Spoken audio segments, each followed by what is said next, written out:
Welcome, ladies and gentlemen. It's Capital City. I'm Capital J, and this is my main man, DL Glass. in the building. Now, we told y'all last week that we were going to spend a little time talking about North Carolina musicians and the impact they've had on the world. That topic needs more research. We started going through, I was like, whoa, I didn't realize it was as deep as it was. Right. So to do that subject is proper credit. Yeah. We're gonna postpone that and do it right. Yeah, that sounds about right to me. Yeah, we can do that. But we do have another topic for you. Crazy one. Yeah. The impact of crack cocaine on hip hop music. Ooh. Yeah. So I remember the days before crack. I remember the days of crack. Okay. And I remember watching crack not be the big deal that it used to be. Okay. You know you gotta expand on that. Now, the funny thing about that is those eras coincide with hip hop's glory days, hip hop's rise to becoming a mega $1 million, billion-dollar industry, Right. and hip hop coming to the place that it is right now. And we're going to expand on that. Okay. They're parallels.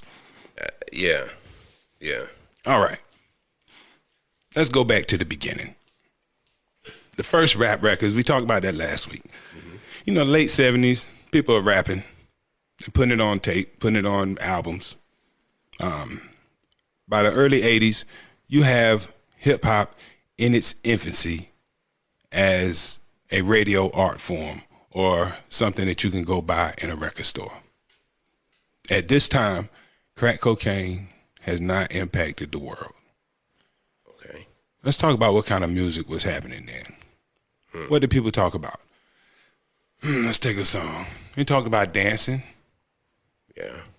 They want to make you dance. There's a lot of that. Sugar Hill Gang want to make you dance. Everybody wanted to be the best MC. People talked about how good they were. I'm a better rapper than this guy. How good I look.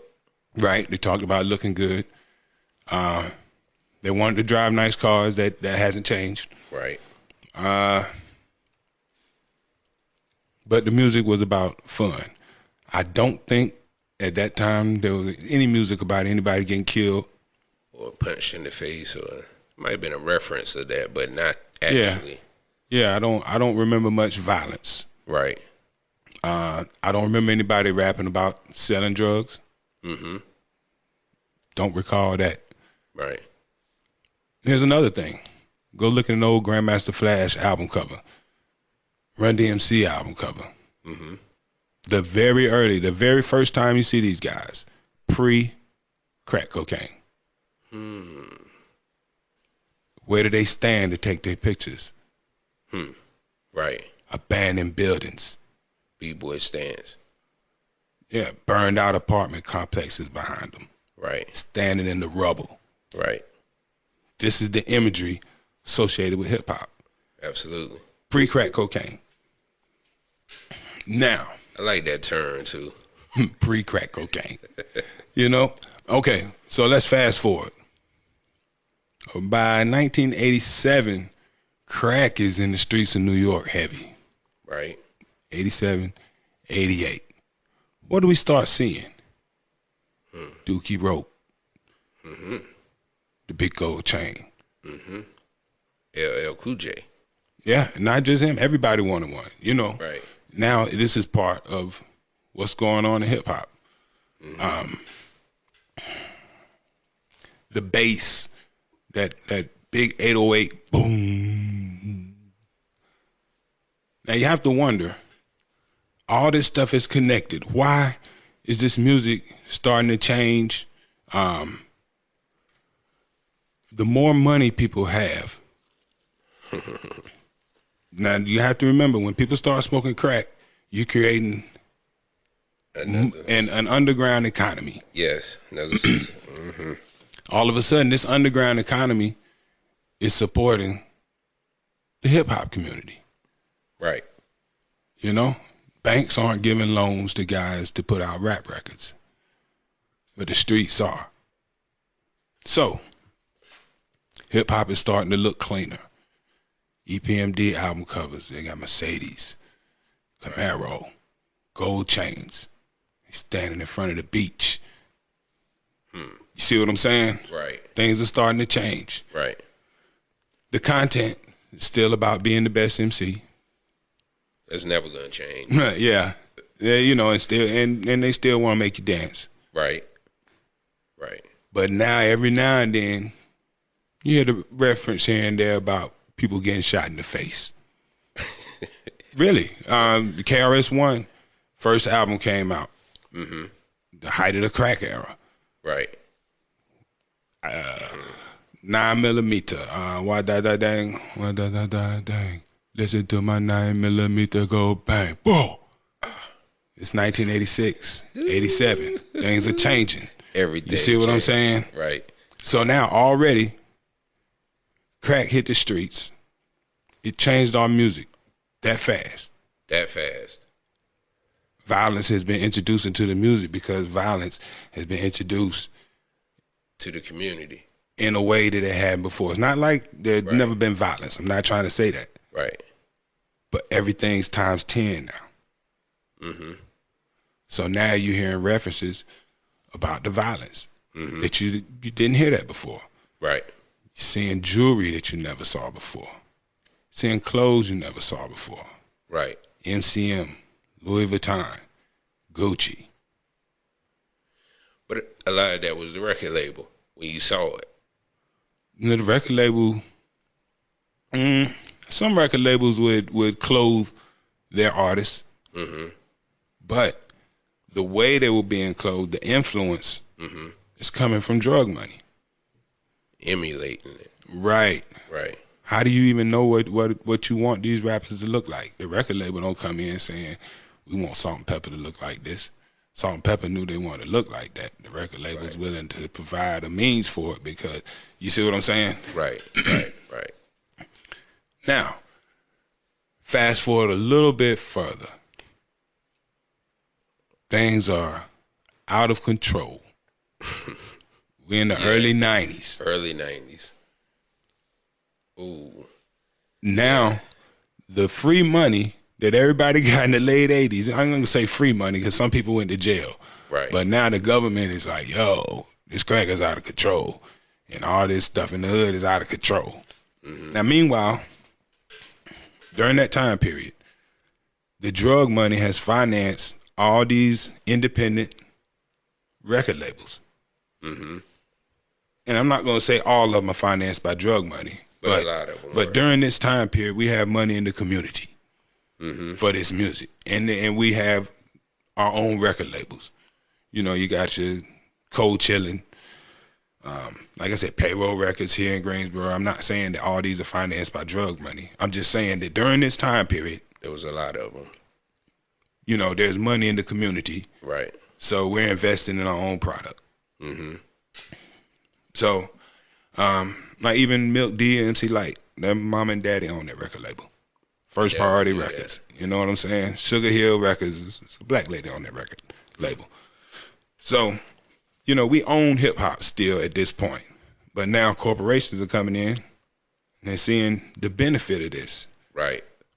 Now, a lot of, you know, Rap-A-Lot Records, all these guys, they started during the Haywire era, you know, early 90s. Now you got dudes who have become CEOs of small drug empires. They're not just on the block. These guys are millionaires. So they have money to make a label really a big deal. You see what I'm saying? Right. A Suge Knight, Master P. a Jay Prince, a Master P. You know, that's where you get these guys from. Right. Because they learned how to run a business in the late 80s. And turned around and applied the knowledge in the early 90s. And by the end of the 90s, all these guys are multimillionaires, time over, you know. Birdman. All these guys, they come from the crack era. Mm-hmm. Jay-Z. So now you fast forward a little bit further. Right. The government has started locking all these people up. You know, they're hip. They got RICO cases out. They putting people away for 20 years. You know, the era that we were just in, there, a lot of good music came out of that time too, though. Which era is that we were just in? The 2000s and beyond?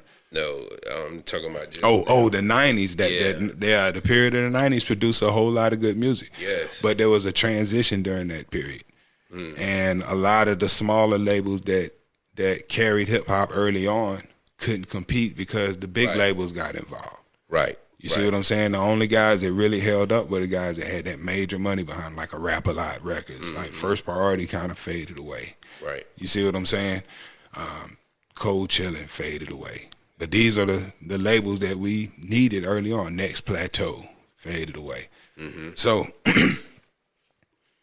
as you get into the late 90s, the corporations are now doing the jobs that the record labels used to do. They're putting the music out. Right. Sound is changing again. Right. You see what I'm saying? Always evolving. Right. And what they figured out is that, you know, there was a time when there was a diverse amount of music. When the record labels got involved and they figured out what people were buying the most of, then they pushed people to make more of that type of music. Right. And by now, people are used to the drug lifestyle and they want to hear drug stories. So that's what they're putting out here for people to buy, because people are buying it. Meanwhile, a lot of those guys that made all that money on the street getting locked up. So what's happening is the people who own the hip hop is changing hands. You know, the streets are losing control of hip hop. Lost. It's going over to the corporate world. During that time, losing. And that's another thing that coincides with the crack. As you lock these people up and the word gets around that crack will ruin your life, not as many people smoking it. The big drug dealers got so much time that it's not so attractive to even sell it. It's not the big deal it used to be. The impact of crack lessens, the number of small independent black record labels lessen. You see what I'm saying? The variety of music lessens. Because when we're investing our own music, we know we're the people who consume it. Right. So we understand that there's an avenue for, we know our broad tastes. Record labels don't. Right. They think we're one thing. All we want is guns and hoes. That's what they think. Right. So that's what they give us. It's all about the numbers. And since we're not putting our own stuff out, that's all we get. That's all we get. You see what I'm saying? Right. Right. And who would have thought that this coincides with what's going on with drugs? You know what I'm saying? You don't think about how much that money coming into our community meant to our music. You see what I'm saying? Hell of a sacrifice. Yeah, it is, because it's like, you really don't want either. You know, you don't want to have drugs in the community just to have control of your hip hop. But in a way, those things went together. The crack money has now dried up. Right. The people who finance the first videos, the people who finance your first studio time, the people who bought that equipment, right, they help you get going, they're gone. They're locked up. Done. And it costs more. And it costs to more. Get going. Right. So now how do you get this stuff popping? You sign your whole career away early. Well, I don't know if it's you sign your whole career. Yeah, away. not necessarily whole career. That was harsh. Yeah. That was harsh because your career, like you said, has expiration date, and this is a finite moment. So I get it. I get it. But that's why I said make sure. I would make sure mine has an expiration date. Like it's not going to be a situation. True. True. But to bring it back to the money that crack generated being gone from hip hop has people desperate to finance their dreams. Yes. And sometimes a foot in the door can cost more than you can afford. Absolutely. That drug money bought a lot of feet and a lot of doors. Now the 360 deal is popular because one of those avenues to get your foot in the door is gone. But through all of that, what we missed was the financial literacy to capitalize off it. Yeah. Because it was enough money invested back into and we just using music as an example of, this. We're not celebrating drug dealing. Well, I know I ain't.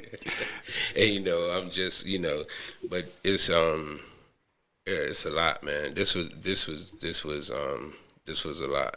Hey, which brings us to today and where we are now. The impact that crack has today. The money that crack generated is gone. The dudes that provided the money are gone. But the legacy, all we got left is people still telling their stories. That's it. Over and over again. Right. So now we have the stories, we have the imagery, but you don't have the money anymore. What? Yeah. It's true. So you know what I'm saying? So that's the story of crack and hip hop right there. Right. They went to the top together. The World Trade Centers fell. The money dried up. And hip hop went through the hardest time because after they locked the drug dealers up, the record labels went bankrupt. Right. Dudes discovered SoundCloud and YouTube. It worked. The record labels came back and bought in because the drug dealers are still gone. You see what I'm saying? Right. They found out hip hop was still profitable. Now they back in full swing. And now we don't get the money anymore. None of it. It is some artists out there right now who are financing their own way, and you don't hear about them on the radio. Like you might catch an interview with them or something. That's what the record label is selling. Like they're selling you that you've been doing all this hard work. The reason it's not working out is because you don't have us. But they are working out. And that's what I'm saying. They're successful at it now. They put money in, but it's a double-edged sword. But what I was gonna say is, like, from perception, those guys that I'm talking about, most of them come from drug money. Right. Still now. You know? So let's talk about, how about Young Boy NBA? I've been hearing that he 3 number ones. I'm gonna look it up so I can make sure that I had the proper information on Young Boy NBA, because I think his story is gonna bring a lot of this home. Okay, he signed a 5-album deal with Atlantic Records for $2 million. Okay. For a guy who may have never become Young Boy NBA, he got a $2 million hit. He owes 5 albums. They never sell. You never hear of them. For Young Boy NBA, he has made them that money time and time and time again. Absolutely. Over and over again. Absolutely. And he just released album number 2 in April of 2020. But he just released another one. He got 3 number one albums. Oh, so that's 3. He's released the 3rd one already. So he still owes him 2 more albums. Right. He signed that deal in 2016. That's a long time to work for $2 million. Hell yes. And you're a Young Boy NBA. But that's just the music money. That's true. But you were talking about if he signed the 360 deal, then they're going to have their hand in that too. Let's find out what kind of deal he signed. Okay. Because if he gets to keep his show money, he should be fine. They got his masters. They got his masters. Right. So when you get to be popular like a Young Boy NBA, your songs playing in NBA games, football games. Right. They might use it in a commercial. HBO show might play it. Yeah. Young Boy NBA doesn't get any of that. They own the masters. Mm-hmm. So that's their stuff. Okay. I'm Young Boy. Okay, NBA. let's say you Young Boy NBA. Yes. All right. I'm gonna use as a reference. Rick Ross had a Nike contract. Like, use your platform to get other stuff is what I'm saying. If they gonna put you in a position, you gotta do what you signed up to do. And I'm with you where I can understand how somebody would sign that deal. But you have to understand if Young Boy NBA knew that he was going to be that popping, he would never have signed that deal. You know what I'm saying? I can't say that because I don't know if he had never signed that deal if I would have ever heard of him. You know? Now that's a good topic for another day. Do you really need a record label? Depends on you. I know there's a lot of people out here, and I hear a lot of good music. A lot of guys drop a lot of good stuff with a lot of good videos on YouTube. And unfortunately, in a saturated market, it may be a point to having a record label behind you.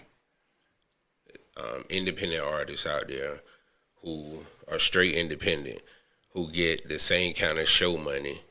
I assume they get the same kind of show money as the signed artists. And they are rare, though. It's not like it's a lot of them. You know, it is some out there, but a lot of them are associated with a record label and they claim independence. But that's what I'll be looking at. It'll just change a whole situation. It will, man. But you know, if they gave Young Boy NBA $2 million, let's say he sells 2 million copies of each album. And that's $6 million. So, digital medium, you don't have to print up CDs or records and distribute those.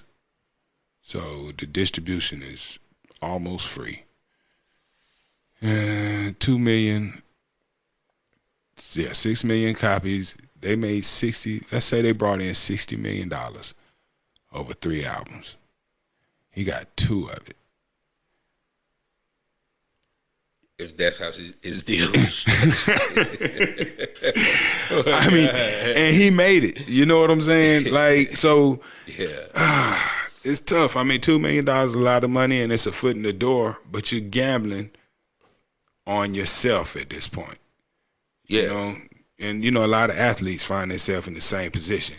And that cushion, I mean, and I don't want anybody to think that I'm condoning drug money or selling drugs or anything. We're just talking about the reality of the situation. Right. There was a cushion that having that type of money in the community, you know, provided in the early days. Right. But you didn't have to go out here and do that. A lot of people did anyway, because even though we own our own labels, though, we learned how to run these labels from larger record labels. So, you know, even within our own community, we still gave each other bad deals. With the exception of like Master P, he looked out for his artists. Every one of them. Yeah, he made sure they got paid. And that's, you know, that's how it should have been across the board. But a lot of artists, you know, they caught a bad one early on. Even with all that drug money floating around, you know, what it got them was the legacy that we remember, you know, because, you know, the corporations hadn't picked up on it yet. Rap wasn't coming on the radio all day.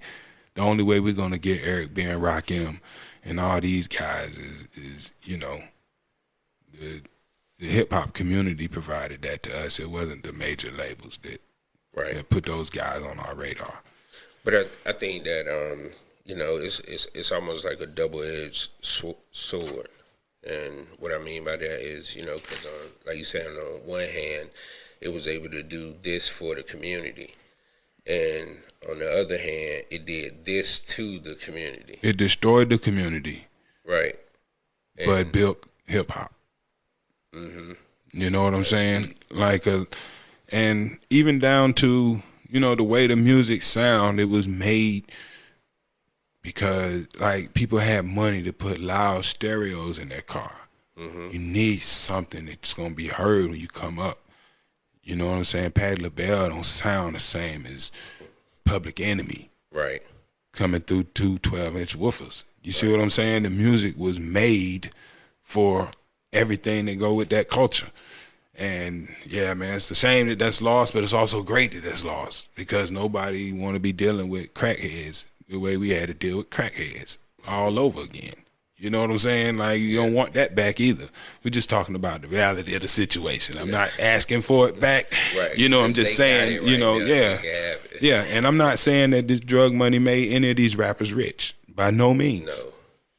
It just financed the door opening process. It's hard, man. Like, I'm a DJ. And when I started DJing, there were no computers involved in this, but to get started, if you really want to be a quality DJ, you might want two 1200s. They cost $500, $550 a piece. $600 by the time you finish all the tax. So there it is. You spent $1,200 in mixers, another $250 easily. So now you $1,450 in the hole. Who got that? You see what I'm saying? Right. Nobody got that. Right. Nobody walking around in the late 80s with $1,400 in their pocket, but drug dealers. You see what I'm saying? Right. But if you get a hold of your mama's turntable and the right drug dealer here, you there gonna playing around the records. You got two 1200s coming. You see what I'm saying? Right, I got It's you. like, yo, man, somebody get this kid some 12 so we can have some parties. You Right. see what I'm saying? Who throwing the parties? And, you know, so all of this stuff was connected, you know, all this stuff was connected. The money to finance the early days that made us love hip hop so much, man. Unfortunately, a lot of that was connected directly to the drug game. Right. When the drug game faded, when people started getting killed and all that stuff was out of control, the hip hop parties kind of started to change. People don't party like they used to because people got shot back in the days. You know what I'm saying? As the drug scene got wild, the hip hop scene got wild. Right. When they changed it over, the hip hop scene changed it over. When the way we used to party was one way, and then everything went to the strip clubs. That's all people make now is music to shake your butt to. You see what I'm saying? Like wherever the culture goes is where the music goes. Absolutely. You know what I'm saying? It's crazy. Yeah, man. I'm glad this crack is over with, though. Yeah. It's not over with. I know it's not over with. You still got drug money out here, but I'm trying to tell you, anybody that's alive right now and think that this is the heyday of drug dealing was not alive in the 80s. Or the 90s. Or the 90s. Yeah, that was some other stuff going on. You understand? The 90s was like a mesh of it all. Yes, indeed. Yeah. And the music, man, it was so much varieties of music that came out in the 90s, and it was all still hip-hop rap. Right. But it was so many different ones. Like, it was crazy. So many different styles. Yeah, you don't get that variety anymore. And I can't think, like, people who work, like, you know, people who go to work every day for their money are not as likely to just throw it behind a kid on two turntables. Right. Or a guy with a microphone in his They done seen it before. basement. You see what I'm saying? Yeah. Right, because, you know, you spend differently when you earn differently. So, yeah, man, it's the benefactors, the early benefactors of hip hop, that money's dried up. Things have changed, you know. But that's not the only reason rap changed. But it's one of them, y'all. Yeah. I think that was a dope one. Yeah. You know what I'm saying? It's one of the reasons, man. And we seen it happen. Right. Live and in the flesh. That's the crazy part about it. You know, I can honestly say, man, that yeah, a lot of equipment and whatnot. There's so much of my career wouldn't have happened without, and I'm not saying I was out selling drugs. I'm just saying the drug money that flowed through hip hop. Right. I can't even imagine having been able to do a lot of what I was able to do. Yeah, like, had it not been for. How did it affect you directly? 'Cause you how old? I am 48 years old right now. I mean, then, yeah. Oh, so when I first started DJing, yeah, this is the 80s, and yeah, we didn't have the money either. and I didn't have a drug dealer benefactor. How old? So I didn't have new turntables and new equipment and stuff. And as I got older, probably every major upgrade to my equipment over a period of 10 years or so was a drug dealer that pitied for me. Like, this dude is doing work with this raggedy ass shit. Let me help him. Let me help this dude out, man. Yeah. So, you know, like, and that's straight up. You know what I'm saying? And I appreciate, like, you know, I hate to think that somebody had to smoke crack for this stuff, but where are those guys now? Where's your first benefactor right now? He got locked up for a long time, man. You know, he's out now though. Okay. But he went away for about 20. Damn. Yeah. I think they gave him 20. He might have stayed gone for about 12. Gone. That's a long time. Yeah. Yeah. Matter of fact, he got me some equipment, and probably never was around to see how much I did with it. Right. You know what I'm saying? He ever ask you for anything? Nope. When he got out, he still had some equipment. Because you know, here's the thing with this particular dude. He said he was he was an aficionado himself. You know what I'm saying? So he was like, "Hey man, anything you need, I go and cop this or that." But right. You know, when he went to jail and they were trying to pay legal fees and stuff, then whatever I had, I donated back to the family so they could sell it and get his legal fees together. Okay. You know what I'm saying? But then when he got out, he still had a little bit of stuff. Still, like, he still had some turntables and mixed boards and stuff that had been sitting away all that time. Well, some of that stuff is timeless. You know, like 2 turntables, you used them forever. Regular old mixed board, you use that forever. I ain't seen nobody use a turntable. Everybody I see using a computer. I use them every weekend. Ooh. Yeah, I use real turntables, man. Oh, word. Yeah, I mean, I got it connected to the computer, but yeah, I got to have them turntables, man. Oh, wow. Yeah, I take actual record players. Oh, wow. Yeah. Okay. Yeah, man, shoot. You know how long it took me to get turntables? I ain't gonna ever let them things go. Yeah. They last forever. You know what I'm saying? Records? I don't carry any actual records, just the ones I need to run the Serato. Okay. You know? Okay. Yep. All right, got you. But me personally, I never sold drugs to I ain't never financed a hip hop record with drug money. We talking about other folks. You was just a recipient. Hey, matter of fact, I can't say for sure that I've ever received anything. I'm just saying I knew some people who there was a rumor that they had been involved in this stuff. Okay. And when they decided to show up with this stuff, they didn't say, "I sold drugs and bought this stuff. Here you go." Right. You see what I'm saying? Right. So no, but you knew what was up. Yeah, I'm just thinking that now, 20 years later, maybe they was involved in something illegal. You know what I'm saying? Okay. Clean it up. Good job. Yeah, you know. Statute of limitation up, man. Yeah, that's why I said 20 years ago. Right. All that long time ago. How was to bring it back to I hate to go back to episode 1, but how was it to the radio back then? Oh, you know what?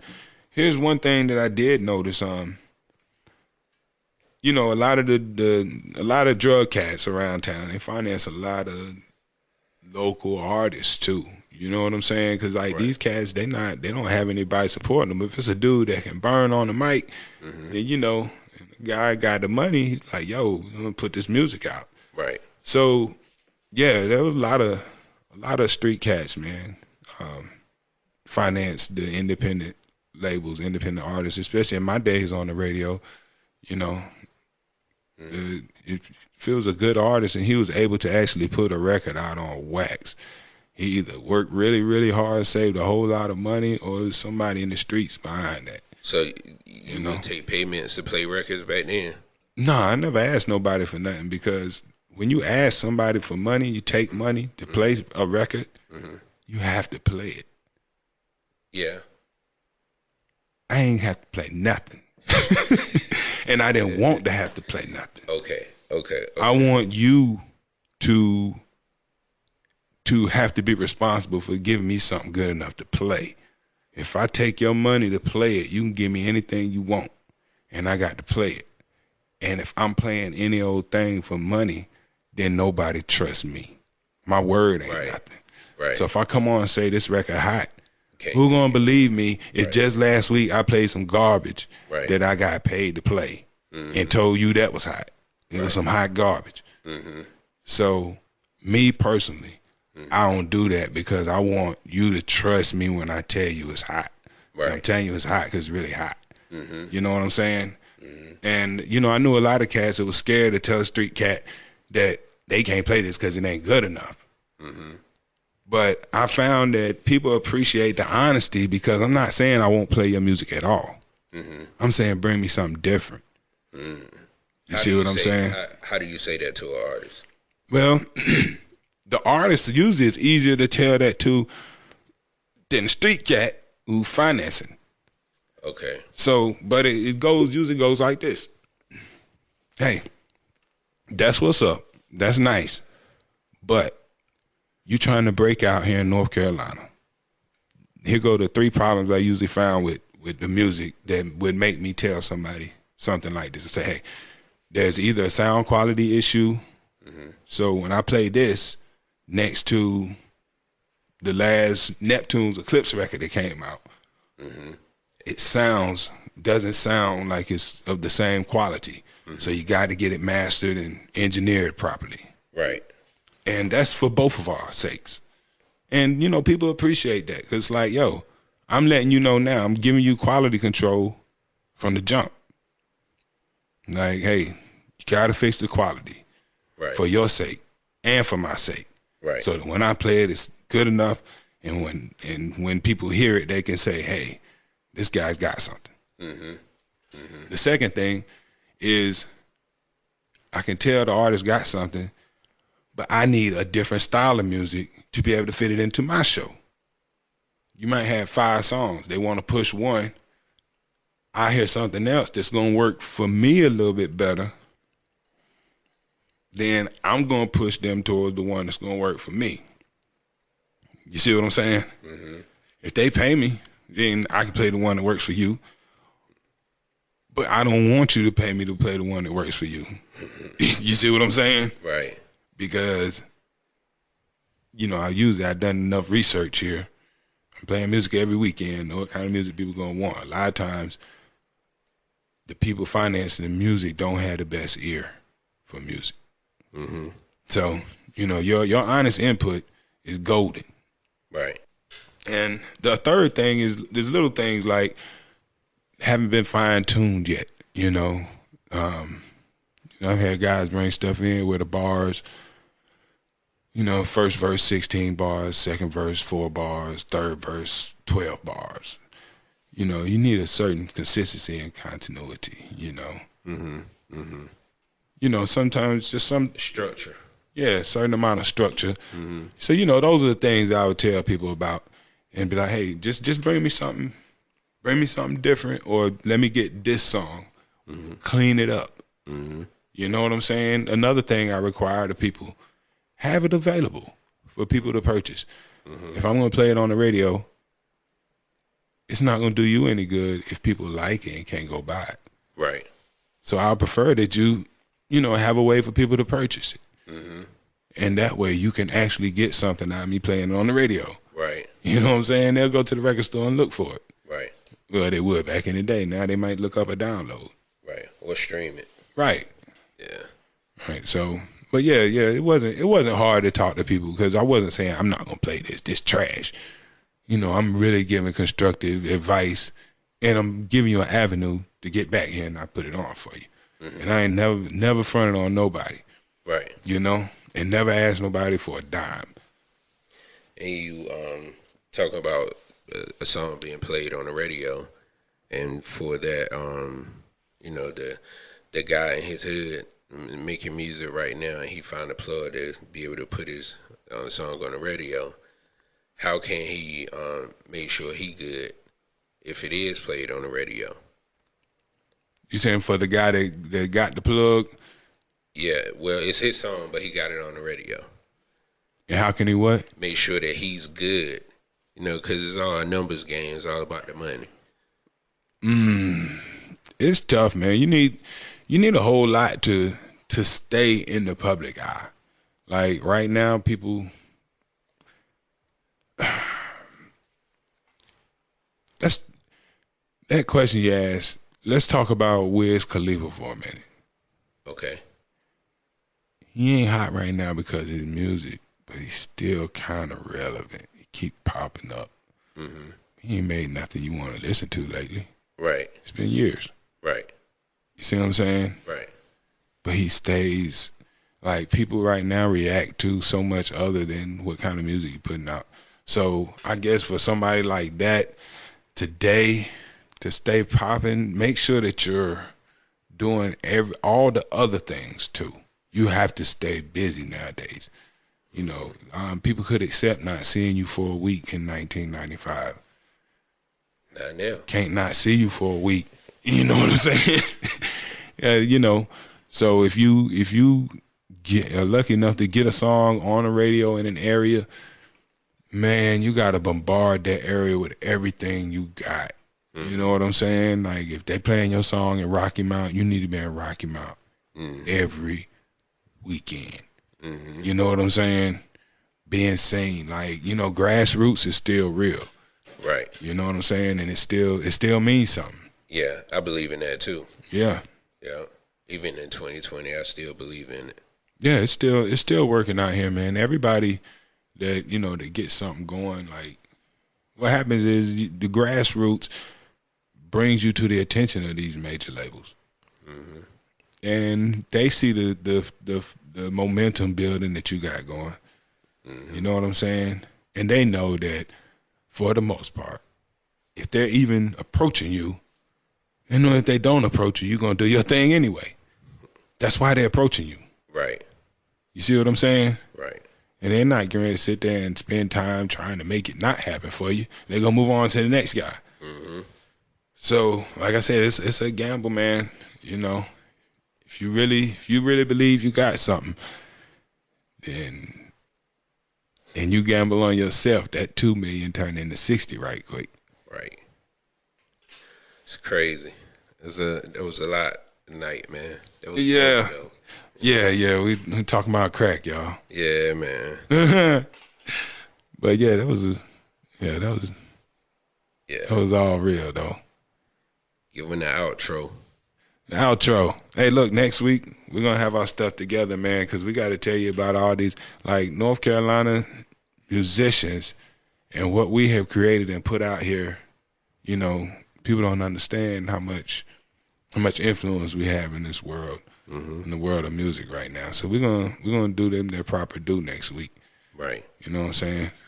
I even called around and talked to folks. I'm like, hey, man, you know, I want to know stuff that I didn't know about before I start talking about it. You know what I'm saying? So, yeah, I've been checking with the sources. I get it.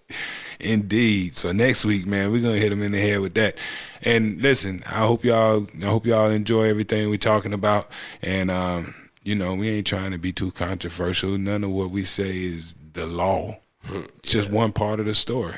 You know, so don't accuse me of saying that hip-hop was built on crack or none of that foolishness. I'm just saying it's part of the story, that's all. I know it's plenty of other influences and reasons that music is the way it is. So this is just one. We got 8 million stories, and we'll be back next week with another one. Absolutely. Right on, Capital City, Capital J, I'm out. Go on, man.